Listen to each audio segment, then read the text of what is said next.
আপোনালোকে মুখখন মেলিলে ডিঙিৰ পিছফালে চাব দুটা সাইডৰ পৰা মাংসপেশীৰ এটা টেমুনা নিচিনা এনেকুৱা দুটা সাইডৰ পৰা অলপমান ফুলি থকা যেন দেখা যায় সেই পাৰ্টছটো কোৱা হয় টনসিল আৰু এই টনসিল দুটাৰ ওপৰত যেতিয়া কিছুমান ব্যাকটেৰিয়া বা ভাইৰাছে ইনফেকশন কৰে তেনেহলে সেই টনসিলটো কি হয় ৰঙা পৰে ফুলি যায় ডাঙৰ হোৱা দেখা যায় আৰু লগতে ওপৰত বগা বা হালধীয়া ৰঙৰ এটা লেয়াৰ পৰাও কেতিয়াবা দেখা যায় টনসিলৰ কাম হল যে আমি উশাহতে যাতে কোনো ব্যাকটেৰিয়া বা ভাইৰাছ উশাহলোৱা নলী বা লাংছৰ ভিতৰত যাতে সোমাব নোৱাৰে সেই ব্যাকটেৰিয়া বা ভাইৰাছটোক মাৰি পেলাবৰ কাৰণে এই টনসিলটো থাকে আপোনালোকে চাব যে 10 বছৰৰ তলৰ ল'ৰা ছোৱালীৰ ক্ষেত্ৰত টনসিলৰ যেটো সাইজ থাকে হেতু বেছি ডাঙৰ থাকে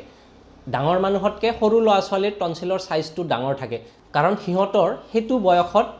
ইনফেকশনৰ পৰা প্ৰটেকশনৰ প্ৰয়োজনটো বেছি থাকে লাহে লাহে 10 বছৰ পাৰ হলে এই টনসিলৰ সাইজটো লাহে লাহে সৰু হৈ আহে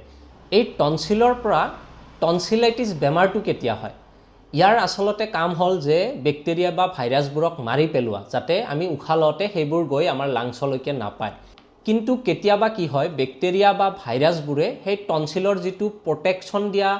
ক্ষমতা আছে সেই ক্ষমতাটোক অভাৰ পাৱাৰ কৰি তথাপিও ইনফেকশনটো কৰে তাৰ মাজত বিশেষকে স্ট্ৰেপ্টোককাছ বুলি এটা ব্যাকটেৰিয়া আছে সেই ব্যাকটেৰিয়াটো ইনফেকশন কৰিলে তাক কোৱা হয় স্ট্ৰেপ থ্ৰোট বুলি লগতে কিছুমান ভাইৰাছ আছে সেইকেটাও টনসিলৰ ওপৰত আক্ৰমণ কৰে বা ইনফেকশনটো কৰে তাৰ মাজত এডেনোভাইৰাছ তাৰ পিছত এপষ্টেইন-বাৰ ভাইৰাছ ইনফ্লুৱেঞ্জা ভাইৰাছ পেৰা ইনফ্লুৱেঞ্জা ভাইৰাছ এন্টাৰোভাইৰাছ আৰু হাৰ্পিছ সিমপ্লেক্স ভাইৰাছ ভাইৰাছৰ মাজত এইকেটা ভাইৰাছে মেইনলি কি কৰে টনসিলটোক ইনফেক্ট কৰে আৰু যেতিয়া অলৰেডি টনসিলটো ইনফেকশন হৈ যায় সেইখিনি সময়ত কিছুমান লক্ষণ বা সিম্পটমস বডিত দেখা দিয়ে যেনেকুৱা আপোনাৰ ডিঙিটোত বিষ অনুভৱ কৰে টনসিলটো আপোনালোকে মুখখন মেলি চালে কি হ'ব তাত ৰেডনেছ দেখিব পাৰে ৰঙা পৰিব পাৰে টনসিলৰ সাইজটো ডাঙৰ হ'ব পাৰে ফুলি যাব পাৰে টনসিলৰ ওপৰত কেতিয়াবা বগা বা হালধীয়া ৰঙৰ স্পট দেখিব পাৰে আপোনালোকে কিবা খাব ললে গিলিব ললে ডিঙিত বিষ অনুভৱ কৰিব পাৰে কিছুমানৰ টনসিলাইটিছৰ লগত জ্বৰ উঠে কিছুমান সৰু ল'ৰা ছোৱালীৰ ক্ষেত্ৰত কি হয় কাণৰ বিষ হোৱাও দেখা যায় কিছুমানৰ ক্ষেত্ৰত আকৌ মূৰৰ বিষ হয় কিছুমানৰ কি হয় উশাহতেও কষ্ট পায় কিছুমান ৰোগীৰ ক্ষেত্ৰত এপেটাইটটো কমি যায় বা খোৱা বোৱাৰ প্ৰতি যেটো ৰুচি থাকে হেতু কমে লগতে উশাহ-নিশাহ লওঁতেও কিছুমানে কষ্ট অনুভৱ কৰে আৰু কিছুমানৰ কথা কওঁতে বা স্পিচত ডিফিকাল্টি হয় কথা কওঁতে কষ্ট অনুভৱ কৰে আৰু এই লক্ষণবোৰ কিছুমান ৰোগীৰ ক্ষেত্ৰত দেখা যায় যে 3-4 দিনত লাহে লাহে নাইকিয়া হৈ যায় আৰু কিছুমানৰ ক্ষেত্ৰত কি হয় প্ৰত্যেক বছৰে বিভিন্ন সিজনত এই টনসিলৰ সমস্যাটো বাৰ হোৱা দেখা যায় আৰু কিছুমানৰ কি হয় পাৰসিস্টেন্টলি এটো হৈয়ে থাকে যদি সাধাৰণতে এই সমস্যাটো 2 সপ্তাহৰ ভিতৰত ঠিক হৈ যায় তেনেহলে তাক একিউট টনসিলাইটিছ বুলি কোৱা হয় আৰু যদি 2 সপ্তাহতকে বেছি থাকে বা প্ৰত্যেক বছৰে এটো হৈ থাকে তেনেহলে হেতু ক্ৰনিক টনসিলাইটিছ বা পাৰসিস্টেন্ট টনসিলাইটিছ বুলি কোৱা হয় আৰু এই সমস্যাটো আপোনালোকে যদি ৰোগীৰ প্যাটাৰ্নটো চাই আৰু বয়সটো চাই চাব যে আপোনালোকে 5 পৰা 15 বছৰৰ ল'ৰা ছোৱালীৰ ক্ষেত্ৰত আৰু বয়সীয়াল মানুহৰ মাজত আপোনাৰ 60ৰ ওপৰৰ যিবোৰ মানুহ আছে তেওঁলোকৰ ক্ষেত্ৰত এটো বেছিকে হোৱা দেখা যায় আৰু এই সমস্যাটো হলে আপোনালোকে সাধাৰণতে গৰম পানীৰে গাৰ্গল কৰি থাকিব লাগে আৰু লগতে জাস্ট দুটা হোমিওপ্যাথিক মেডিসিন দিলে একিউট যেটো টনসিলাইটিছ আছে হেতু 12 ঘণ্টাৰ ভিতৰতে কন্ট্ৰোল কৰিব পৰা যায় 12 ঘণ্টাৰ ভিতৰতে আৰাম পাই যায় ৰোগীয়ে একিউট টনসিলাইটিছৰ ক্ষেত্ৰত আমি স্পেসিফিক্যালি কি ব্যৱহাৰ কৰো বেলাডোনা 30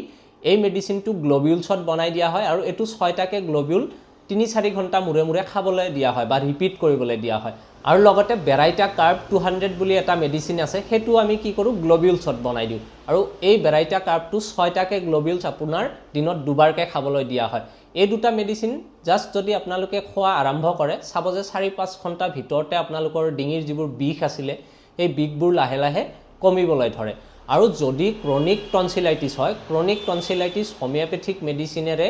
স্থায়ীভাৱে ঠিক কৰিব পাৰি আৰু তাৰ কাৰণে কিছুমান বেলেগ ধৰণৰ মেডিসিন ব্যৱহাৰ কৰা হয় হেকেটা মেডিসিন আপোনালোকক সেলফ মেডিকেট কৰিব দিব নোৱাৰি হেকেটা এজন বিএইচএমএছ ডক্টৰেহে পেশেন্টৰ সিম্পটমবোৰ লৈ পেশেন্টৰ পুৰণা হিষ্ট্ৰী লৈ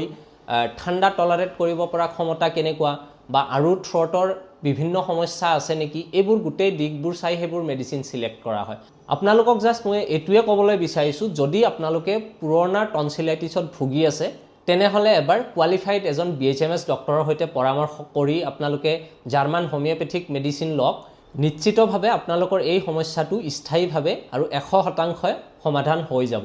স্ক্ৰীনত মোৰ চেম্বাৰৰ ফোন নম্বৰ আৰু ঠিকনা দিয়া আছে। আপোনালোকৰ যদি এনেকুৱা ধৰণৰ সমস্যা আছে আপোনালোকে মোৰ নম্বৰটোত কল কৰি মোৰ চেম্বাৰলৈ আহিব পাৰে। কল কৰোঁতে আপোনালোকে সদায় মনত ৰাখিব ৰাতিপুৱা 10টাৰ পৰা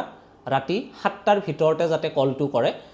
আপোনালোকৰ যদি টনচিলাইটিছ ৰিলেটেড কিবা প্ৰশ্ন আছে বা কিবা কুৱেৰিজ আছে আপোনালোকে কমেণ্টত লিখক, মই ইয়াৰ উত্তৰ দিবলৈ চেষ্টা কৰিম। যদি ভিডিঅ'টো ভাল লাগিছে তেনেহ'লে লাইক আৰু শ্বেয়াৰ কৰিব। মোৰ চেনেলটো বা পেজটোলৈ যদি প্ৰথমবাৰৰ বাবে আহিছে এইটো লাইক আৰু ছাবস্ক্ৰাইব কৰি থৈ দিব।